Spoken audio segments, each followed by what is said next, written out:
to the wish you were here, but you're not. Cause the drinks bring back all the memories of everything we've been through. Toast to the ones here today.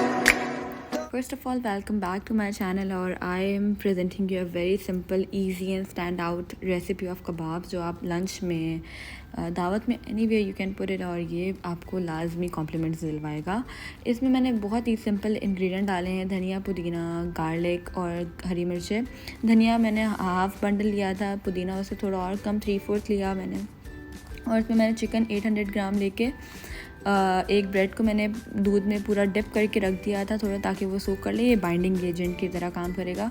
और salt, black pepper और ज़ीरा मैंने 1 teaspoon लिया, थोड़ा और बल्कि मैंने कम, क्योंकि मैं सॉल्ट कम यूज़ करती हूँ। अब मैंने इसको चॉपर में ऐसे चॉप कर लिया, बहुत ही अच्छी तरह से इसका ये एक बन चुका था मिक्सचर। तो इसको मैंने यहाँ पे ये निकाल लिया है। इसको अपने हाथ में पाम्स में ऑयल ले पहले ग्रीस करना है, फिर बनाने, क्योंकि बहुत स्टिकी होता है। तो मेरे यहाँ पे अबाउट 14 to 12 ईज़िली आपके भी बनेंगे। मेरे ये थोड़े से अच्छे, मतलब ये मैंने थोड़े मोटे रखे थे तो ये 12 बने थे, 14 भी ईज़िली बनेंगे। और हम लोग एज इन लाइक 2 लोग हैं, तो आई ऑलरेडी मैंने बाकी रिमेनिंग स्टोर कर दिए थे, बस 5 फ्राई कर रही हूँ। ये दूसरा साइड है, ये मेरी मम्मी की रेसिपी है, ये बहुत यम्मी बनते हैं और इट्स मस्ट ट्राई और बहुत इजी है।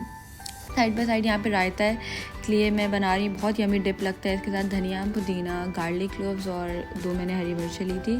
इसमें आपने सॉल्ट और हल्का सा ज़ीरा, बिल्कुल लाइट सा ज़ीरा अकॉर्डिंग टू टेस्ट डालना है। और ये हमारा ये मैंने दही डाल के इसको ग्राइंड कर लिया था, अच्छा थोड़ा गाढ़ा डिप रखना है। और ये कबाब are ready and don't forget to like and subscribe to my channel.